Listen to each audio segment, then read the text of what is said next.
What's up, Giants fans? Welcome to this week's episode of Big Blue Avenue. And before I start, you may see a different background. I'm at my parents' house in the sunshine state of Florida, escaping that snow up in the Northeast for the holiday season. My name is Tom Scavetta. Thank you all for joining. No Sam Cardona Norberg this week. She is out and about, but we're here to hold down the fort and talk about the 2-13 New York Football Giants, but we'll make it as entertaining as we can for a 2-13 football team. Folks, if you're new to the channel, make sure to check us out on all of our social media on Instagram, Twitter, and YouTube at Big Blue Avenue. Hope everyone had a Merry Christmas, Happy Hanukkah, whatever holiday you celebrate, and an early Happy New Year. This will be the last show of 2024, so definitely very excited to close this year out with a banger, hopefully. So, some news this week. Drew Lock has been named the Week 17 starter. I don't love it, but he is the best option on this team. Some may still argue Tommy DeVito, but DeVito's gotten hurt in both of the starts that he's made. Drew Lock coming off a double pick six whammy type of game last week. Awful stuff. Giants have activated a couple of defenders, Armon Watts, the defensive tackle, and linebacker Deontay Johnson off of injured reserve. I'm excited to see what Deontay Johnson could do, being that Mike McFadden is out this week. We'll talk about that in a little bit when we get to the injury report, but I think Deontay Johnson being that 2023 UDFA out of Toledo can definitely get some valuable reps in these next 2 weeks, so definitely pumped about that. Giants sign offensive tackle Ricky Lee to the practice squad, 6'5", 290, played 6 career games for the Carolina Panthers in 2023. He's 25 years old. So if we're being realistic here, this is just Joe Shane stealing from Dan Morgan's practice squad. I mean, there's nothing more to it. Not a huge fan, but they got to fill spots. Casey Rogers waived, brought back to the practice squad. And in other news, Eli Manning has been named a finalist for the NFL Hall of Fame class of 2025. This is his first eligible year on the ballot. We hope and pray that Eli Manning is a first ballot Hall of Famer. And looking at it now, he really does deserve to be a Hall of Famer, not just because of the 2 Super Bowl wins, his leadership on and off the field, the way he played in that 2011 postseason, and him never missing a start due to injury, right? You see all these quarterbacks nowadays missing time, missing games. Eli Manning never missed. And your best ability is your availability. And Eli was always available for the New York Giants for 16 seasons without missing time due to injury. And of course, we all know he was banged up over the years. He was dealing with stuff, but he's a true pro. His clutchness, his ability to beat Tom Brady on the biggest stage of them all, the GOAT. And yeah, I think Eli Manning definitely deserves to be in the 2025 Hall of Fame class. Other first nominees on the ballot, finalists, I should say, include Panthers linebacker Luke Kuechly, Ravens linebacker Terrell Suggs, Patriots and Colts kicker Adam Vinatieri, and Ravens guard Marshall Yanda, who all left the NFL after the 2019 season. So yeah, congrats to Eli Manning, and I really hope that he gets it because he deserves it. All right, so into the Week 17 preview. Giants are 2-13, Colts are 7-8, trying to get into a playoff spot. If you're the Giants in this game, let's talk from an organizational perspective and not a fan perspective, because we all know all the rumblings and the noise about getting that number 1 overall draft pick. But there's a bigger picture here. This is the 100th season of Giants football. You do not want to go winless at home. You want to win a game in front of your home crowd, and you want to spoil the Colts' shot of making the playoffs. The Giants have started 0-8 for the first time in franchise history at home. Last I checked, the Colts were favored by 8 points, and they lead the all-time series in this matchup. 2 years ago, I'll never forget, the Giants beat the Colts convincingly at home. That clinched them a playoff berth in Joe Shane and Brian Daboll's first year at the helm. It's incredible, folks, right? The difference that 2 years makes. And it's really, really rough to see. It's tough as a fan. how much of a step back the Giants have taken. And that line is down to 7.5 points due to the injury status of Anthony Richardson. They don't know if he's going to play. But before we get into the meat of this game, let's talk about the Giants. Well, they're last in the NFL. They average just over 14 points per game on the season. They have scored just 20 points once over the last 6 games. So the Giants need to do better at not moving the football down the field. We know they can do that, but executing in the red zone, it's been a massive problem. And that's why they currently hold the number 1 overall pick in this year's draft. Now for the Colts, they're coming off a win against the Titans last week. Not very impressive. It was a 38-30 win against the Mason Rudolph-led Titans team. But the Colts defense did force 3 turnovers for him. What was more questionable to me was the quarterback play from Richardson. He only threw the ball 11 times for 131 yards, a touchdown and a pick.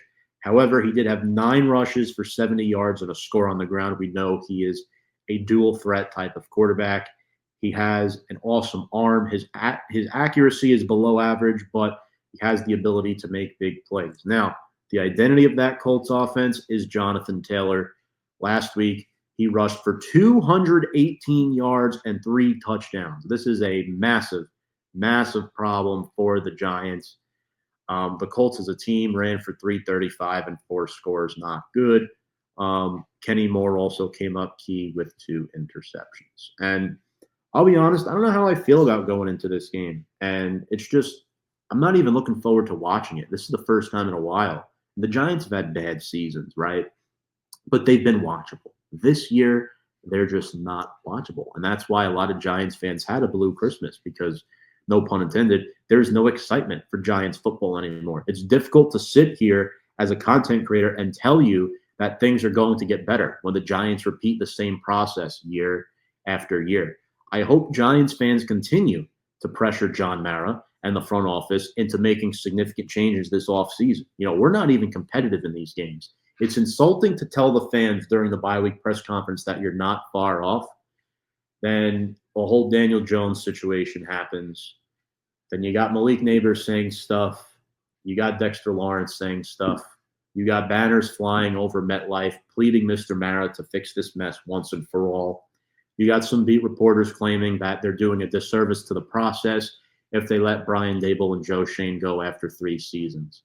I'm more content with letting Joe Schoen go than Brian Daboll, but I know they're a package deal. We've heard Paul Schwartz saying, well, don't necessarily consider them to be a package deal. I do, because the right thing to do here is to not repeat the process that you did in 2015, forcing Tom Coughlin to resign and keeping Jerry Reese, firing Ben McAdoo and, keeping Jerry Reese until the end of the season. These are things, the process has just been repeated way, way too much. How about after 2019, right? They let Pat Shurmur go, but they keep Dave Gettleman. And that turned out to be a disaster where Joe Judge was forced to take the head coaching job because nobody better wanted that position. And that's no knock to Joe Judge. That's just the way the Giants organization has been run over the past decade. And this proud franchise has fallen off so far. It's been an embarrassing 100th season. And look, I love this team through thick and thin, but I feel as if we're watching the Giants in the late 60s and 70s. This is just bad Giants football. They're not scoring points.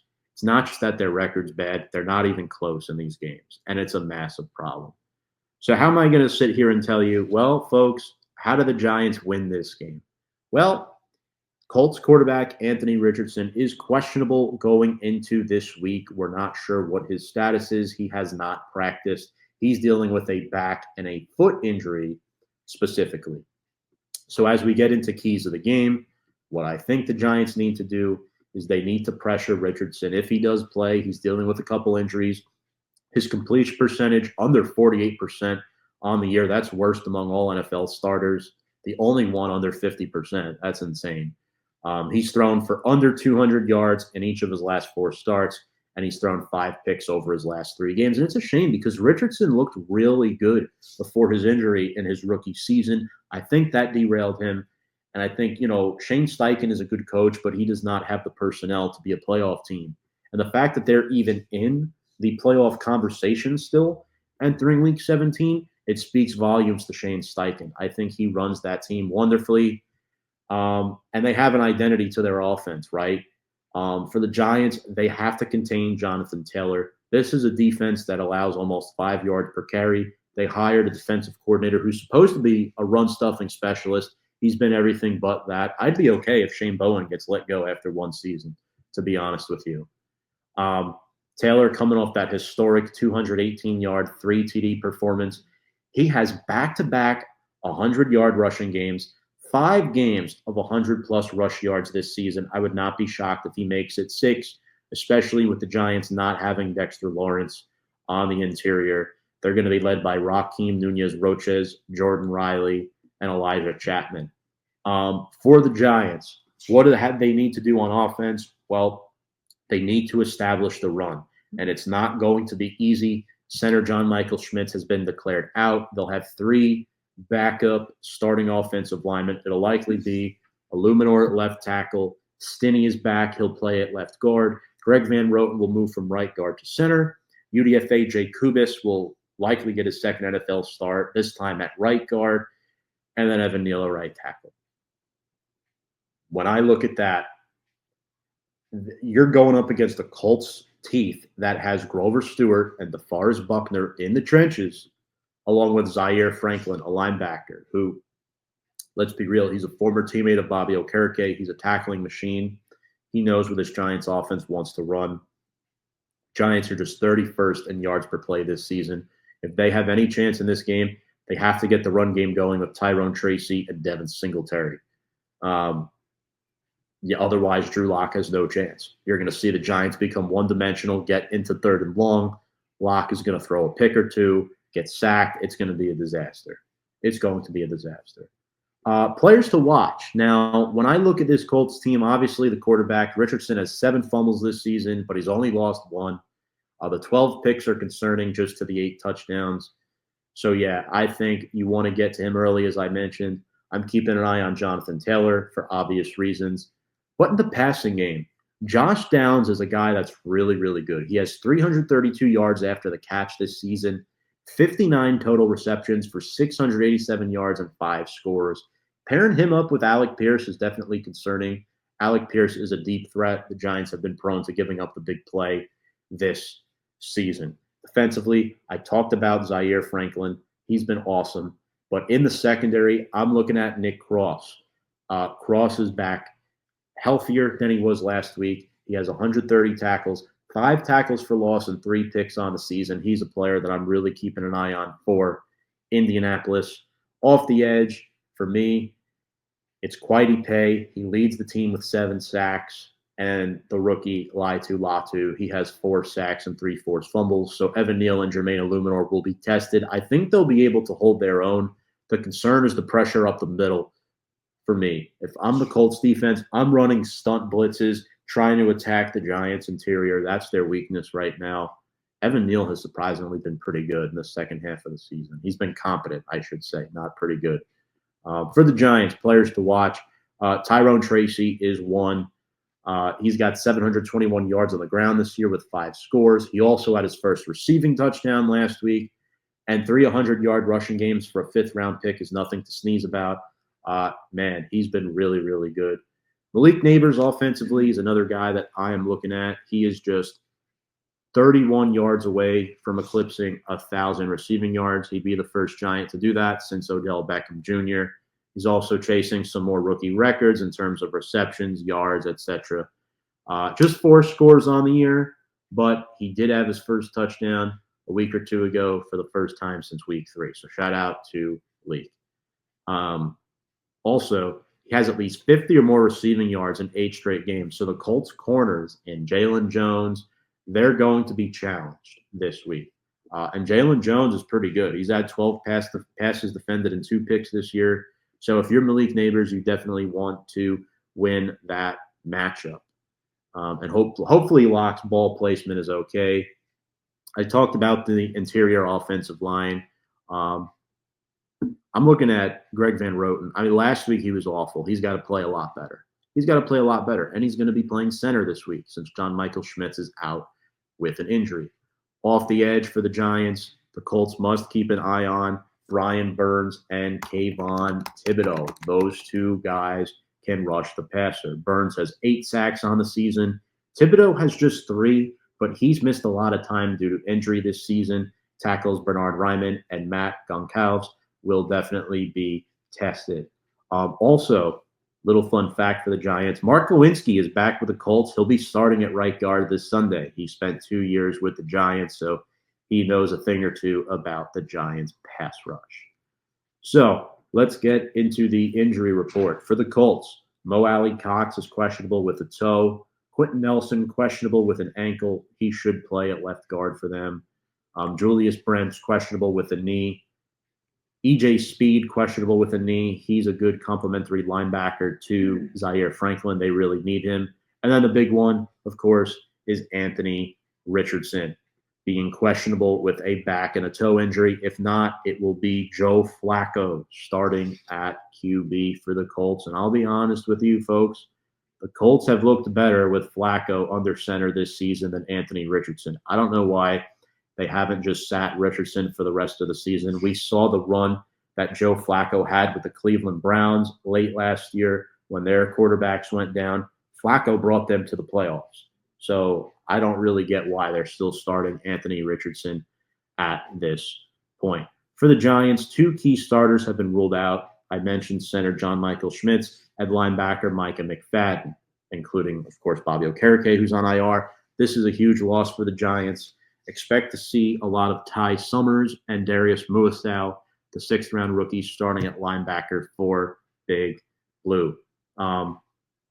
I don't really know. You might see some of Isaiah Simmons in nickel and dime sets at linebacker, but I'd imagine that Muasau might wear the mic, which is terrible to say that a 6th-round rookie is wearing the mic on defense. Personally, I would give it to Ty Summers. He's more experienced, but I don't know what the heck the Giants are doing at this point, folks. Just try to win a football game. It's been embarrassing. Malik Neighbors is questionable. He expects to play. There is a rumor that Austin Schlottman, who the Giants signed to a 2-year free agent contract, could be ready this week, but it'll likely be in a backup role.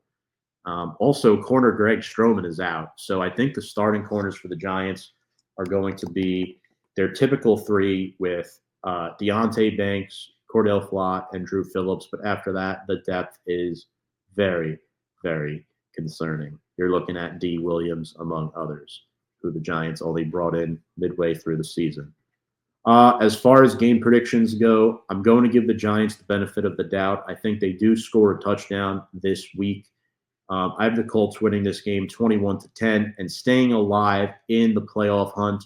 All in all, I think the Colts are the better football team. I think they're better coached. Their identity on offense with Jonathan Taylor will be too much for the Giants to stop. They'll have trouble getting off the field on 3rd down. And, yeah, I think regardless of who's under center for the Colts, it'll be a better product than what the Giants are able to produce. Appreciate you all watching this video. Make sure to find us on all of our social media if you are tuning in for the first time and you want to catch more of our content at Big Blue Avenue, YouTube, Instagram, Twitter, X, you name it. We love all our fans. We wish everybody a happy new year. And without further ado, folks, we will see you in 2025. Let's go Big Blue.